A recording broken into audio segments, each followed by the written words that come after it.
Boa noite mais uma vez. Senta aí.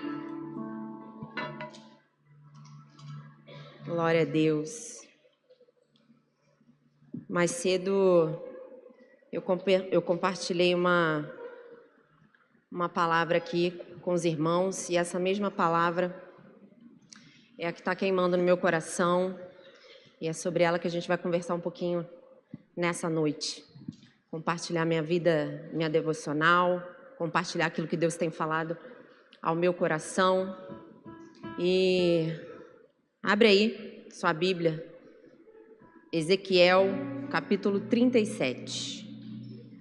A mão do Senhor estava sobre mim, e pelo seu Espírito Ele me levou para o meio de um vale cheio de ossos. Ele me levou de um lado a outro entre eles, e pude ver que era enorme o número de ossos no vale, e que os ossos estavam muito secos. Ele me perguntou: filho do homem, esses ossos poderão tornar a viver? Eu respondi: ó soberano Senhor, só tu sabes. Então ele me disse: profetize a esses ossos e diga-lhes: ossos secos, ouçam a palavra do Senhor. Assim diz o soberano Senhor a esses ossos: farei um espírito entrar em vocês e vocês terão vida. Porei tendões em vocês, farei aparecer carne sobre vocês e os cobrirei com pele. Porei um espírito em vocês e vocês terão vida. Então saberão que eu sou o Senhor. Assim profetizei conforme a ordem recebida. Enquanto eu profetizava, houve um barulho, um chacoalhar, de forma que os ossos se juntaram, osso com osso. Olhei e os ossos foram cobertos de tendões e de carne e depois de pele, mas não havia espírito neles. A seguir, ele me disse: profetize ao espírito, profetize, filho do homem, e diga-lhe que assim diz o soberano Senhor: venha desde os 4 ventos, ó Espírito, e sopre dentro desses mortos para que vivam. Profetizei conforme a ordem recebida, e o Espírito entrou neles, e eles receberam vida e se puseram em pé, e eram um exército enorme. Glória a Deus. Essa é uma mensagem, essa é uma palavra muito conhecida, né? A passagem do Vale dos Ossos Secos. Muitas pessoas já ouviram canções, pregações, palavras sobre esse texto. É um texto bem conhecido e nessa circunstância Israel estava morta espiritualmente.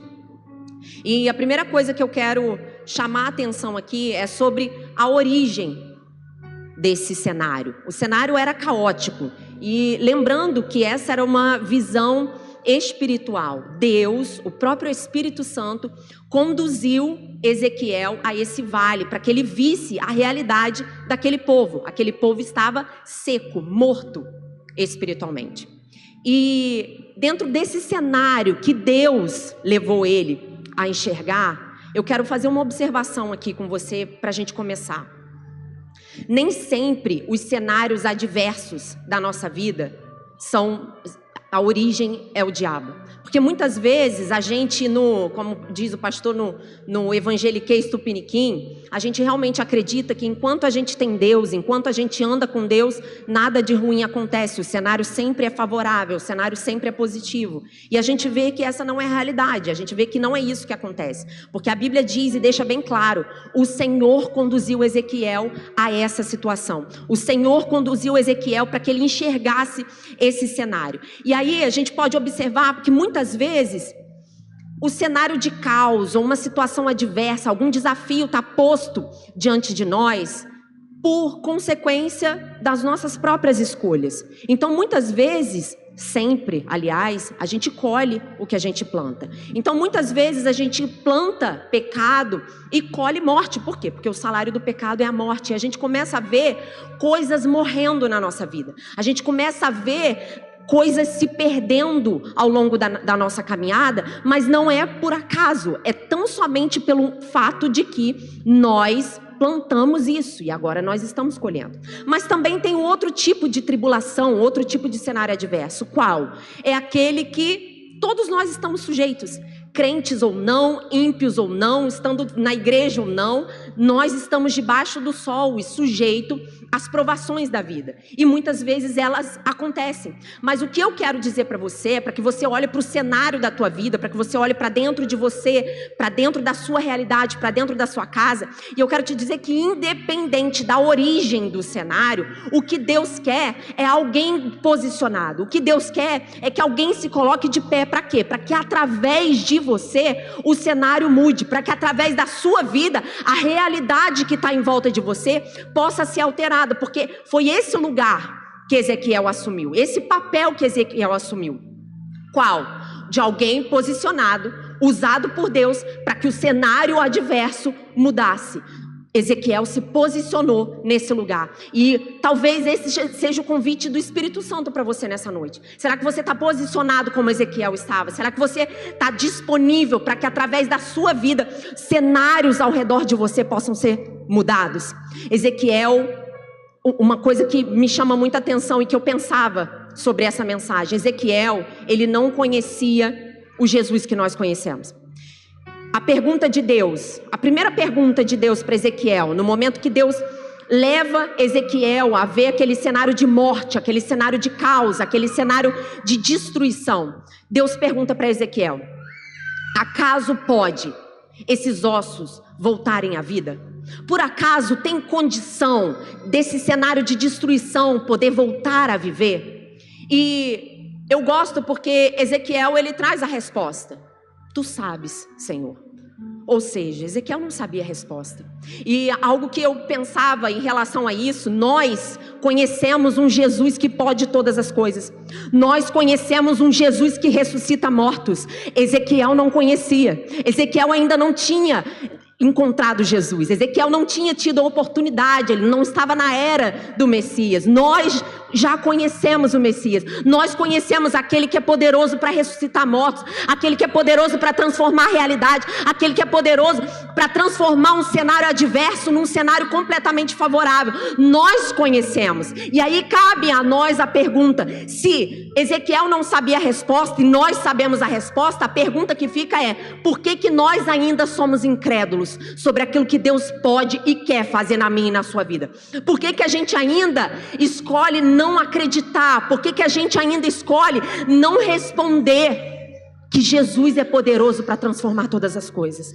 Acaso pode esses ossos voltarem a viver? Eu não sei qual é a realidade da sua história no dia de hoje. Eu não sei o que te trouxe aqui. Eu não sei qual é a situação que você deixou a sua casa. Eu não sei como está o seu casamento. Eu não sei como está a sua vida financeira. Mas eu tenho uma notícia para te dar.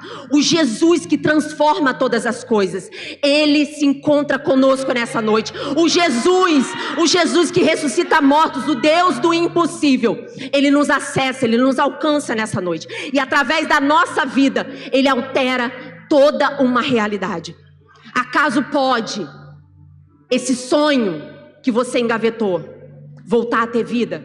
Acaso pode esse casamento que está acabado voltar a viver? Acaso pode essa família, essa casa? Eu não sei qual é o teu cenário, mas será que isso pode voltar a viver? Vamos perguntar para algumas pessoas que se encontraram com Jesus, porque é impossível a gente se encontrar com Jesus e a gente não ter a nossa vida alterada e transformada a partir de um encontro. Jesus, no Novo Testamento, Ele teve alguns encontros e promoveu ressurreição no Novo Testamento. E a primeira que eu quero citar aqui é a viúva de Naim. A viúva de Naim, a Bíblia diz que ela era viúva e ela estava indo enterrar o seu único filho. Isso me chama muita atenção porque essa mulher, ela estava num cenário de completa e total desesperança. Ela não tinha mais esperança, porque eu não sei se você sabe, mas nessa época, nessa situação, nessas circunstâncias, a mulher, ela era totalmente dependente do marido, ou se faltasse o marido, o filho cobria as suas necessidades. Caso ela estivesse sozinha, ela deveria viver de favor, ou viver de esmola, ou até mesmo se prostituir. Ou seja, o cenário da viúva de Naim era de desesperança, era de completa desesperança. Só que é incrível porque ela está no cortejo fúnebre. Ela está indo enterrar, e lembrando que ela está passando por isso pela segunda vez, porque a primeira ela já enterrou o marido. Agora ela está literalmente enterrando a sua esperança e perspectiva de futuro, de qualquer esperança futura na vida dela. E aí ela está indo enterrar o seu filho, só que num caos, no momento de maior desesperança, ela se encontra com Jesus. Jesus vai ao encontro dela. E eu amo isso aqui porque a Bíblia diz que Jesus moveu-se de íntima compaixão para com essa mulher. Isso mexe demais comigo, porque Jesus, ele simplesmente podia ter visto e feito um milagre, mas a Bíblia faz questão de destacar que ele moveu-se de íntima compaixão. Mover-se de íntima compaixão é alguém com uma profunda empatia e capacidade de sentir a dor do outro. Jesus literalmente sentiu a dor daquela mulher. E ele não só viu e observou, ele se moveu. Eu não sei se isso anima alguém, mas eu preciso te dizer que Jesus, ele não só vê você, ele não só vê o seu cenário, ele se move em direção a ele. Ele se move em direção àquilo que talvez é a tua desesperança e o teu motivo de não ter perspectiva sobre o amanhã, sobre os seus sonhos, sobre a sua casa, sobre a sua família, sobre o seu casamento. O que é que você tem enterrado? O que é que você tem enterrado? O que você tem perdido no dia de hoje? Ei, a partir do momento que Jesus encontra com a tua história não pode permanecer a mesma. A tua história, ela não tem autorização para permanecer a mesma a partir de um encontro de Jesus. E aí, dentro desse cenário, Jesus se move de íntima compaixão para com essa mulher. E a Bíblia diz que Jesus toca no esquife e o menino se levanta. A ressurreição acontece. A morte perde para a vida. Você entende que profetizar vida, falar de Jesus é profetizar vida, porque Jesus é a ressurreição e a vida. Falar de Jesus é profetizar vida. Aquela mulher tem a resposta que Ezequiel não tinha. Se Jesus tivesse perguntado para ela, se Deus tivesse perguntado para essa mulher, acaso pode o teu morto voltar a viver antes de se encontrar com Jesus? Não, impossível. Uma situação de impossibilidade. Mas a partir do momento que Jesus encontra e se move em direção a essa mulher, ele toca no esquife e a ressurreição acontece. A morte perde para a vida. O cenário muda completamente. E eu fico imaginando no dia, talvez no dia mais triste da vida dessa mãe, da vida dessa mulher. Ela tinha perdido o marido, ela tinha perdido o filho, ela tinha perdido a família, ela tinha perdido o sustento, ela tinha perdido a esperança. O que você tem perdido? O que você tem perdido dentro da sua casa? Jesus quer encontrar a sua casa, você crê nisso? Jesus quer encontrar a sua família, você acredita nisso? Jesus quer trazer vida onde você não tem mais esperança. Acaso pode esses ossos voltarem a viver? Vamos perguntar para Jairo. Jairo também viveu uma experiência de ressurreição dentro da casa dele. Só que eu amo a história de Jairo porque até então o milagre seria menor do que ele realmente foi. Jairo ouviu falar sobre Jesus e foi ao encontro de Jesus porque a sua filha de 12 anos estava terrivelmente enferma, perto da morte. E aí no momento que Jairo vai ao encontro de Jesus, eu imagino como mãe, eu tenho uma filha de 12 anos, eu imagino o desespero de um pai e de uma mãe, vendo sua filha à beira da morte. E ele ouviu falar sobre a esperança, e ele foi ao encontro da vida, ele foi ao encontro da cura, ele foi ao encontro da esperança. E aí no momento que ele encontra Jesus, ele narra a situação e Jesus vai, fala, beleza, vamos embora, vamos realizar o milagre. Porém, Você conhece a história. Esse milagre, a caminhada em direção a esse milagre é interrompida por outro milagre, que a gente conhece perfeitamente, que é a mulher do fluxo de sangue. E aí Jesus para aquela caminhada em direção ao milagre, e ele vai realizar um outro milagre. E aí eu quero abrir um parênteses aqui para te dizer que a pressa era de Jairo. A pressa não era de Jesus. Eu não sei qual é a tua pressa, mas eu preciso te dizer que a tua pressa é a sua pressa, não é a pressa de Jesus. Deus não chega atrasado.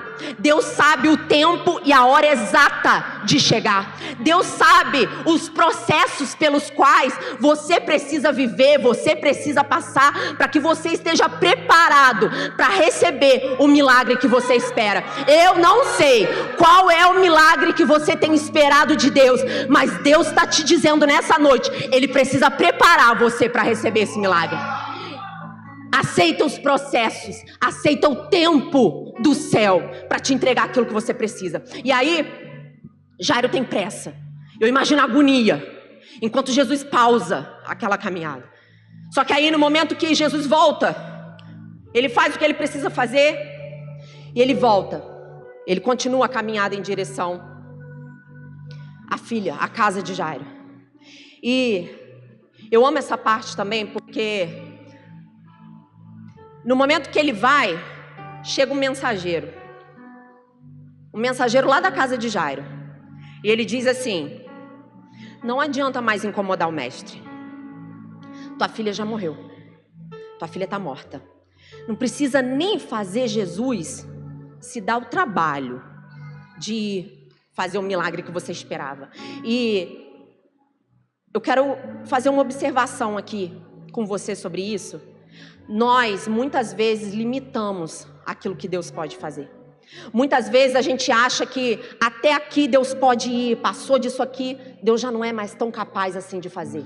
Até aqui eu acredito, passou daqui já fica demais. Até aqui eu até creio, mas passou daqui eu acho que é muita coisa para Jesus fazer. Jesus não tem limitação, a limitação ela é minha e ela é sua. Não tem limites para o poder de Deus se manifestar. Muito pelo contrário, enquanto o milagre seria só de cura, agora o milagre vai ser de ressurreição. Talvez o milagre que você espera, Deus quer fazer um milagre ainda maior do que você está esperando. Só que a nossa ansiedade, a nossa pressa rouba de nós a oportunidade de tão somente crer, porque foi isso que Jesus falou. O que Jesus falou? No momento que o mensageiro chega, vira para Jairo e fala: não incomoda mais Jesus, tua filha já era, morreu, está morta, não tem mais o que fazer. E eu amo isso aqui, porque Jesus, ele ignora o mensageiro e ele se dirige a Jairo.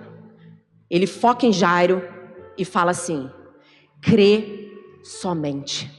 Isso aqui é lindo demais, porque o convite de Jesus para Jairo é: para de olhar para a circunstância, para de olhar para a situação que está em volta, olha para mim, foca em mim e continua com a mesma fé que você estava antes da notícia ruim chegar. Talvez esse seja você, talvez essa seja você aqui nessa noite. Cria até certo ponto. A partir do momento que a notícia ruim chegou, a incredulidade bateu na porta do teu coração.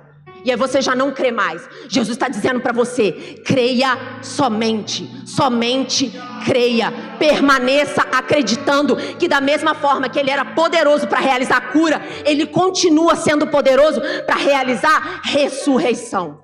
O milagre vai ser maior. O testemunho vai ser maior. Você está entendendo isso? O teu testemunho vai ser maior.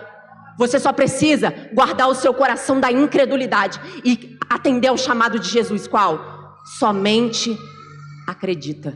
Somente continua acreditando do jeito que você estava acreditando antes dessa situação acontecer.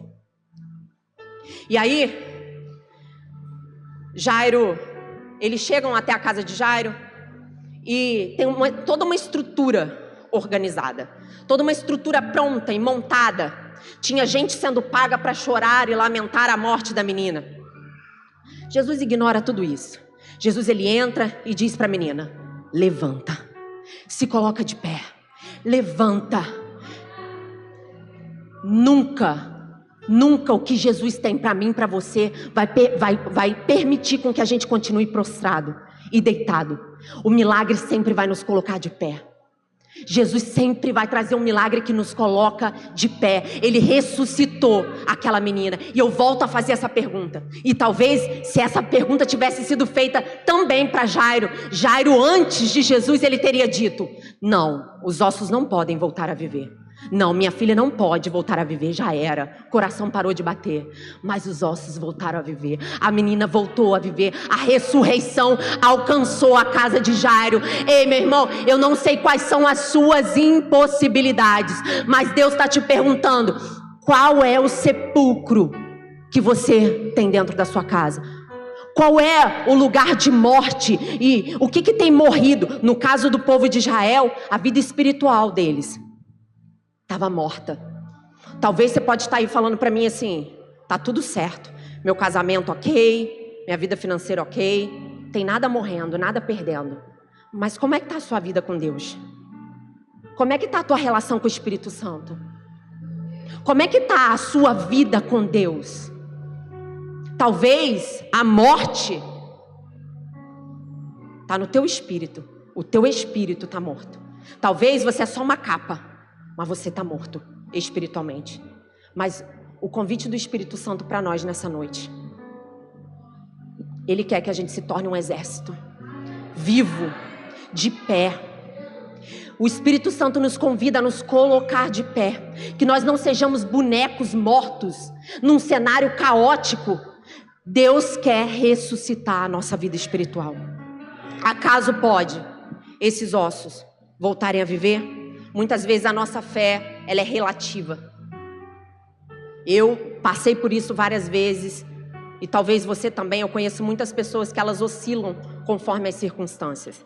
O dia que está tudo bem, glória a Deus. O dia que está tudo mal, pô Deus, o que está acontecendo?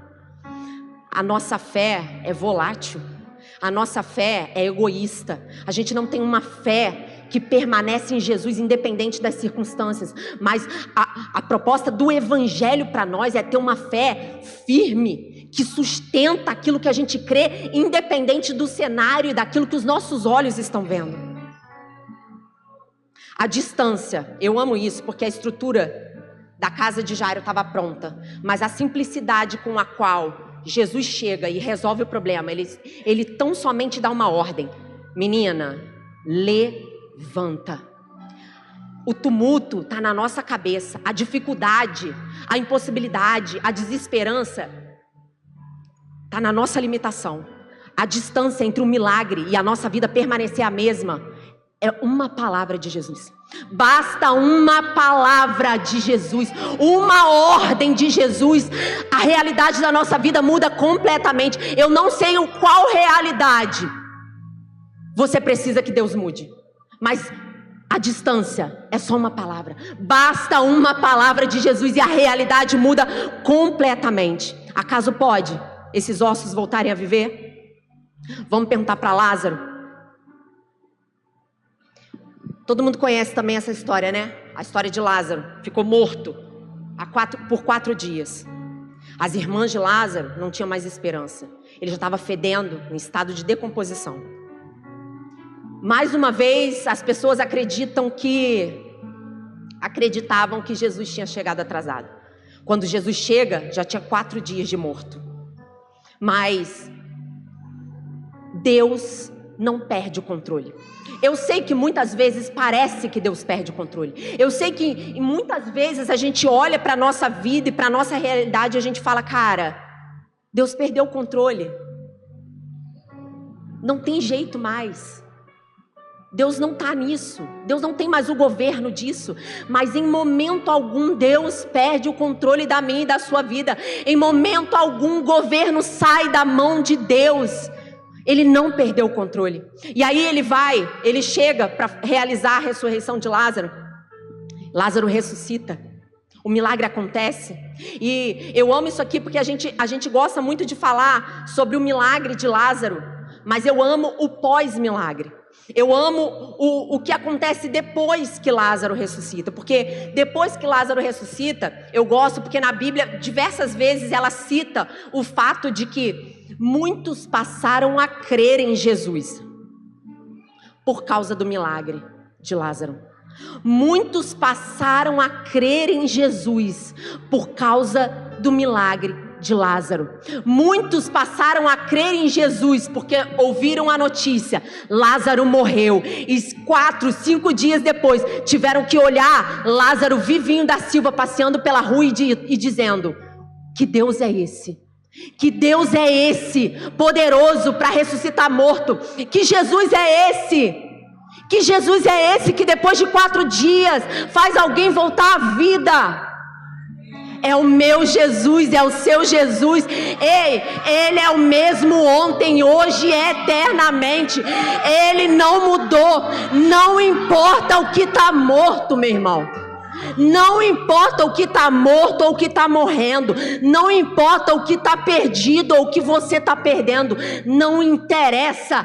Deus é o mesmo. Ele não mudou. O milagre está disponível. Tão somente continua acreditando. Agora,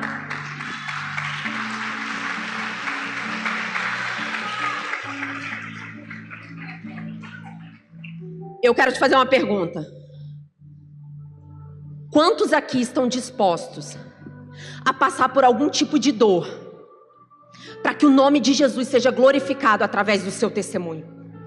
Por diversas vezes eu acessei testemunhos, Deus me permitiu viver testemunhos e dores, que no momento em que eu vivia dores, eu dava um zoom out na minha vida. E eu quero convidar você a fazer o mesmo.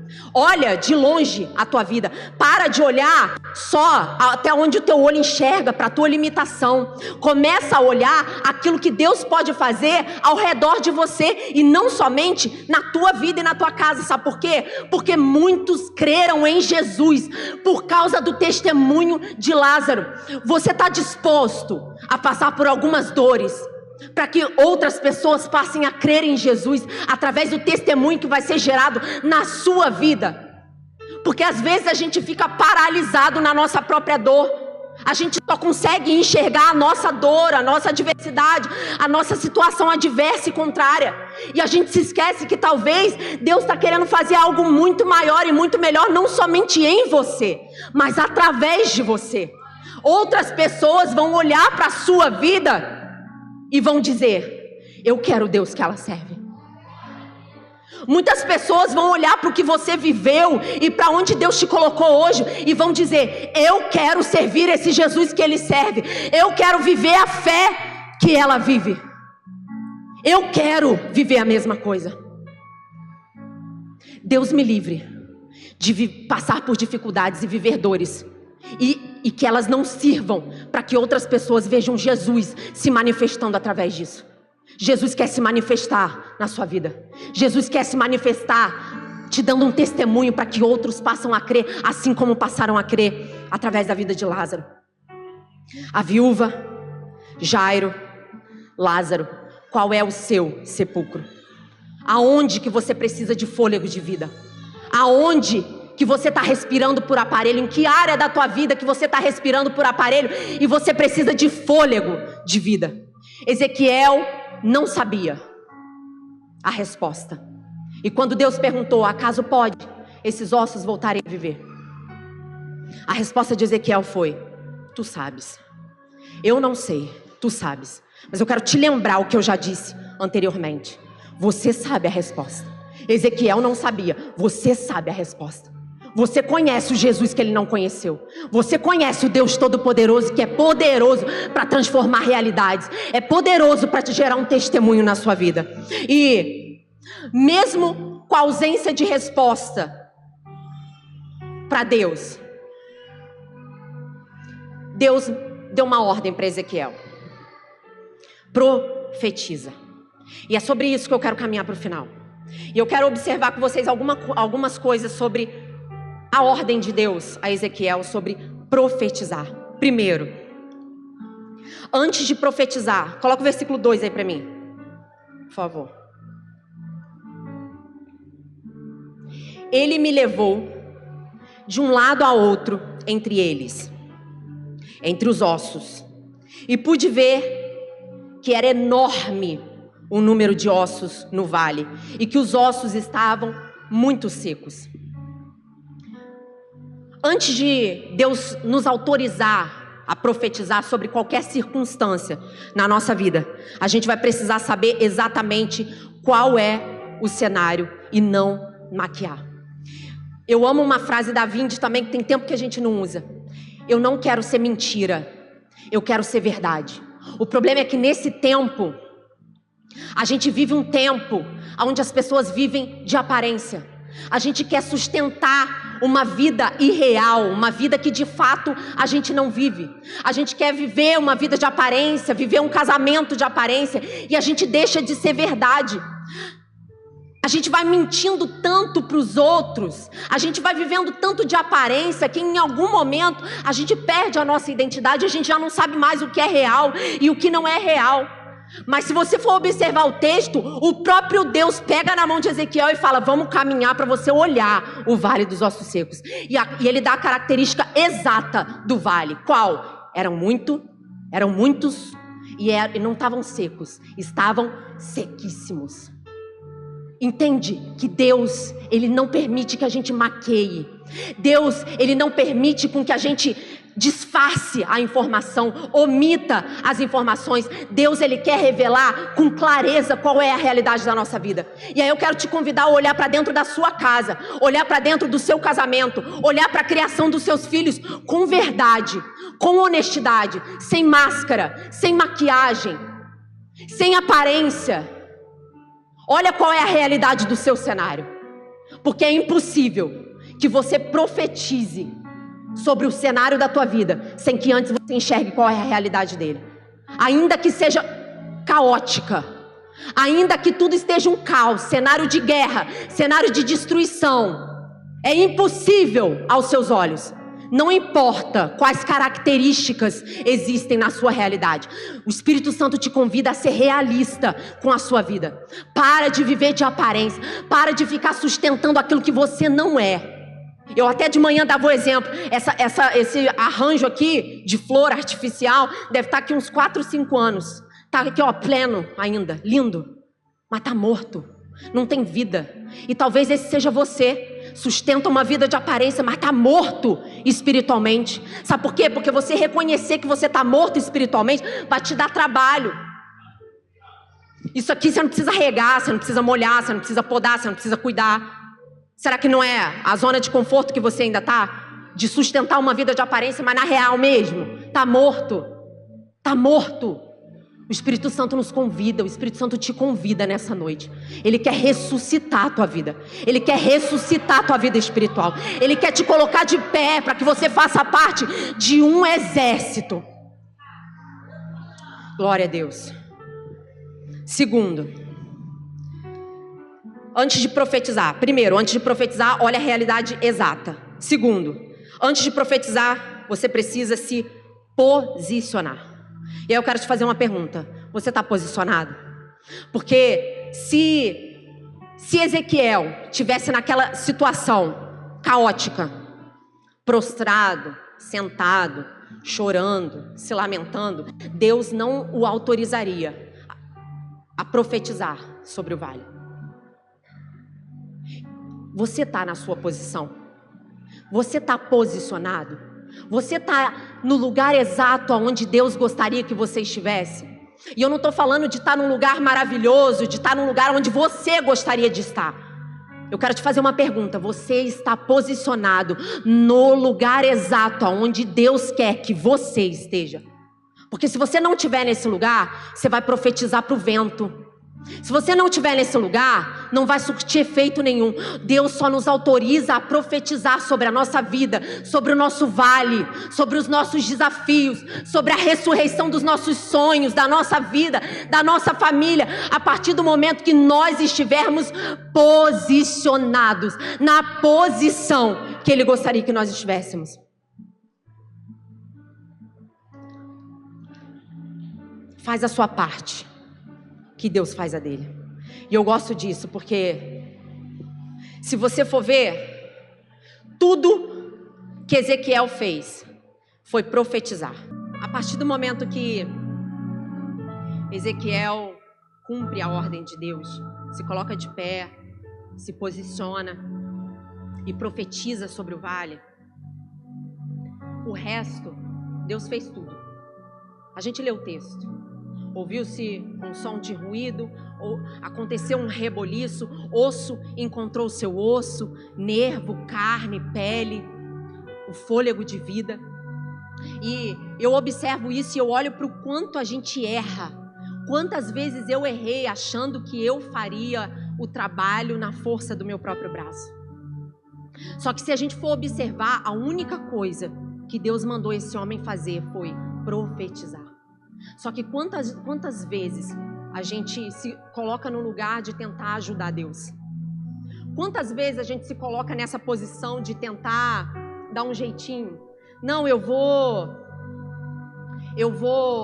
ligar para alguém, eu vou mandar uma mensagem para fulano, eu vou tentar fazer com que essa porta se abra, porque a partir dessa porta aberta aí Deus vai agir, Deus vai fazer. A gente sempre acha que a gente tem que ajudar Deus em alguma coisa. Só que não foi isso que Deus pediu para Ezequiel e não é isso que Deus está pedindo para você.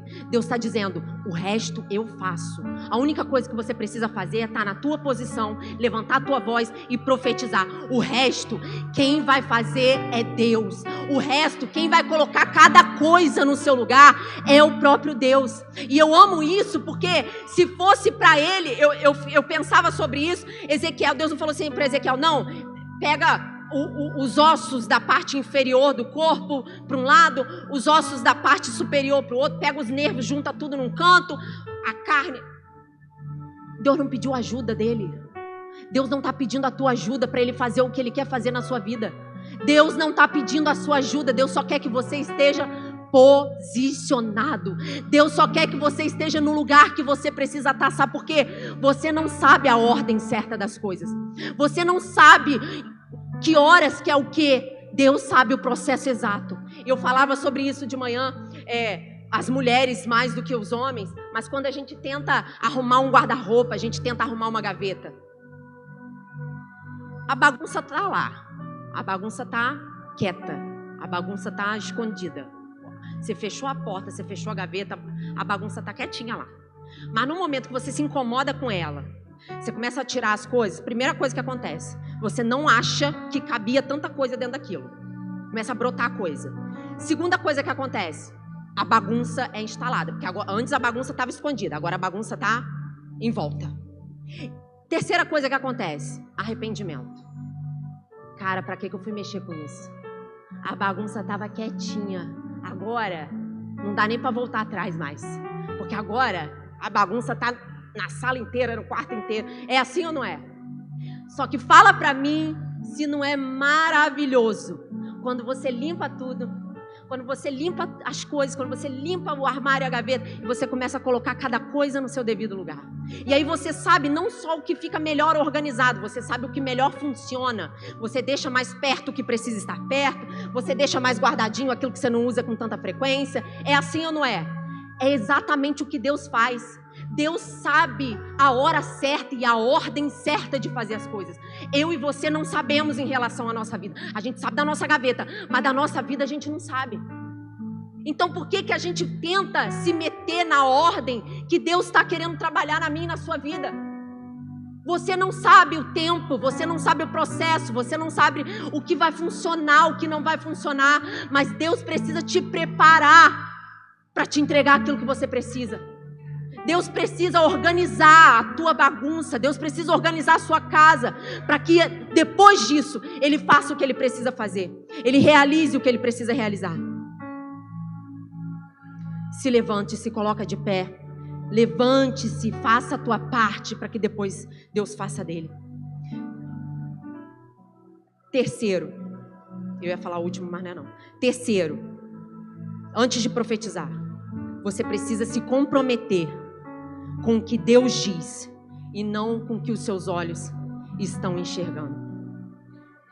Talvez, por muitas vezes eu vivi isso. Eu chegava aqui, eu recebia uma palavra extraordinária. Uau! Que Deus incrível, uau, que palavra maravilhosa, uau, que promessa. Mas eu virava as costas, talvez no mesmo dia, eu me deparava com um cenário completamente oposto àquilo que eu tinha escutado. E eu olhava e falava assim, não faz sentido, não combina, não faz sentido o que eu acabei de ouvir com o que eu estou vendo nesse exato momento. Mas Deus está te convidando, não se comprometa com aquilo que os seus olhos estão vendo. Se comprometa com aquilo que Deus já disse a teu respeito. Se comprometa com a palavra do céu para o teu coração e não com aquilo que você está enxergando ao seu redor. E não com o cenário do qual você está inserido. Se a gente fosse ontem na obra, hoje ainda, você olha na obra e você fala, meu Deus, que cenário. Mas quando você chegar na inauguração, quando você chegar semana que vem, quando você chegar lá na escola mês que vem, você vai ver tudo arrumadinho, tudo lindo, tudo maravilhoso. Mas se você olhasse ontem, você ia falar, meu Deus, não vai dar. Meu Deus, não vai dar certo. Meu Deus, não vai acontecer. Mas Deus nos convida a não se comprometer com aquilo que os nossos olhos estão vendo. Deus nos convida a nos comprometer com aquilo que Ele já disse. Para de se mover e de se movimentar com aquilo que você está vendo. Deus quer te levar para outro lugar. Deus quer te levar para um lugar mais alto. Deus quer te levar para um lugar melhor. Mas desde o momento em que você pare para ouvir o céu e não se movimente mais por aquilo que os seus olhos estão vendo. É fácil a gente se perder num cenário adverso. É muito fácil a gente se perder num cenário contrário. É muito fácil a incredulidade bater na porta do nosso coração quando a gente não enxerga aquilo que a gente esperava. Mas a voz de Deus, a palavra de Deus precisa falar mais alto no meu e no seu coração do que aquilo que os nossos olhos enxergam. Por fim,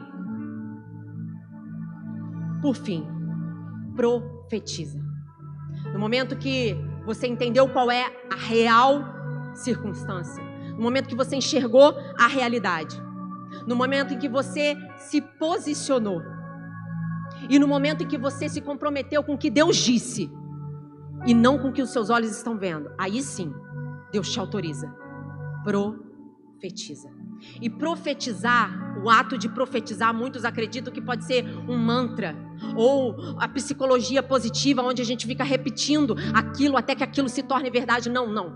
Profetizar é lançar a palavra de Deus sobre o cenário, é lançar a palavra sobre aquela realidade. É isso que Deus nos convida a fazer, lançar a palavra de Deus sobre aquilo que está morto, sobre aquele sonho que talvez você deixou morrer, sobre a tua casa, sobre a sua vida.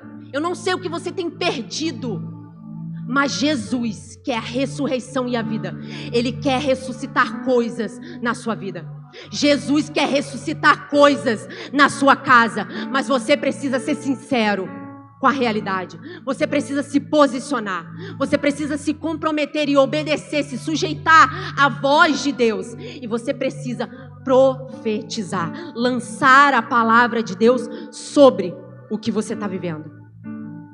Houve um ruído, tudo se juntou, e aí nesse momento estava tudo bonitinho, só que era tudo boneco, não tinha fôlego. E aí Deus vem e traz o fôlego de vida.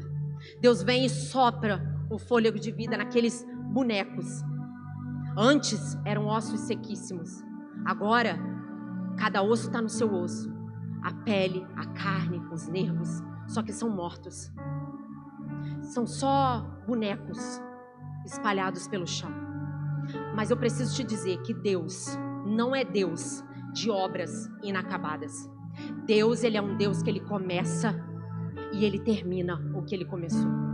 Deus não para no meio do caminho. O que Deus começou, Ele vai terminar. E aí o Espírito Santo sopra. Deus sopra o Espírito sobre aqueles corpos. E eles voltam a viver. E eu amo isso, porque a Bíblia diz que eles se colocam de pé como um exército. Eu não sei se você está prostrado. Eu não sei se você está com crise de ansiedade, com depressão. Eu não sei se você já tem enterrado coisas na sua vida. mas Deus quer nos colocar de pé. Deus quer nos colocar de pé como um exército vivo, sem máscara, sem maquiagem, mas de pé, posicionados. E eu amo porque Ezequiel foi alguém que esteve disposto e disponível para ser um canal de Deus. Deus quer usar o teu testemunho para que outros conheçam o Evangelho. Deus quer usar a sua vida, mas você precisa se colocar de pé. Você precisa se colocar na posição que Ele gostaria que você estivesse. Olha para dentro de você nessa noite. Se coloca de pé. Se coloca de pé. Olha para dentro de você nessa noite. E observa se você está posicionado aonde Deus gostaria que você estivesse. Observa qual é o real cenário da tua vida, qual é o real cenário da sua casa. Se você é alguém que tem vivido de aparência, se você é alguém que está morto espiritualmente, Deus te convida nessa noite. Ele quer soprar o fôlego de vida na tua casa. Deus quer soprar o fôlego de vida no teu casamento. Deus quer soprar um novo fôlego de vida sobre você, sobre a sua casa, sobre os seus filhos, sobre os seus negócios, sobre a sua vida financeira. Eu não sei qual é a realidade da sua vida, mas Deus tem um fôlego novo para te dar. Mas você está disposto? Você está disponível para se colocar de pé? Você está disponível para que, através da sua dor, Deus gere testemunho, Deus gere milagre na tua vida, e um testemunho a ponto de que as pessoas olhem para a tua vida e vejam você posicionado, um homem do Evangelho, uma mulher do Evangelho, de pé, posicionado, que antes podia estar com uma vida espiritual morta e acabada, mas que agora Deus soprou um fôlego novo nas suas narinas e te fez fazer parte de um exército, e te colocou de pé para que você fizesse parte do exército de Deus. Feche os seus olhos, eu quero orar com você. Bem sei eu que tudo podes, nenhum dos teus planos podem se frustrar. A vontade é sua e a minha vida em tuas mãos está. Nenhum dos teus planos podem se frustrar. Oh, nenhum dos teus planos podem se frustrar. Não se frustrarão, não se frustrarão os planos de Deus, ninguém impedirá. Pode o vento soprar, a terra pode se abalar, mas os planos de Deus, ninguém impedirá. Espírito Santo de Deus, nós te adoramos, nós te celebramos nessa noite. Deus, no nome de Jesus, eu oro, Deus, para que o Senhor venha selar essa palavra no coração dos seus filhos. Pai, nessa noite nós nos apresentamos diante do Senhor exatamente como somos, exatamente com o que temos, exatamente da forma como somos, sem máscara, sem maquiagem, sem hipocrisia. Deus, nós nos apresentamos diante do teu altar e te convidamos, sonda-nos, ó Deus, sonda o nosso interior, sonda a bagunça da nossa casa, sonda a nossa mente, Pai. Sonda-nos, Senhor, vê se há em nós algum caminho mau, guia-nos pelo caminho eterno. Senhor, nos convença de que precisamos estar de pé, posicionados para que o Senhor faça o que o Senhor deseja fazer nas nossas vidas. Ressuscita mortos, Senhor, ressuscita mortos espirituais nessa noite, ressuscita famílias, ressuscita casamentos. Deus, porque o Senhor não mudou. O Senhor é o mesmo ontem, hoje e eternamente. O Senhor não frustra, o Senhor não falha. Sopra em nós o fôlego de vida, Senhor. Sopra na nossa casa, sopra nos nossos sonhos, sopra no nosso interior o teu fôlego de vida. E em nome de Jesus, testemunho. Nós nos disponibilizamos ao Teu Espírito nessa noite, que o Senhor gere testemunhos em nós, não para que a gente possa contar vitória aleatoriamente, mas para que o Teu nome seja engrandecido, para que o Teu nome seja conhecido, para que o Teu nome seja acreditado, para que o Teu nome seja glorificado através da nossa vida, através do milagre que o Senhor tem para realizar em nós e através de nós. Obrigada por essa palavra, Espírito Santo. Continue falando aos corações. Faz, Senhor, por nós aquilo que só o Senhor pode fazer. Só o Senhor pode fazer. É o que nós oramos a Ti, crendo, confiando na Tua palavra, confiando na Tua soberania, confiando que Tu és o Deus que pode todas as coisas.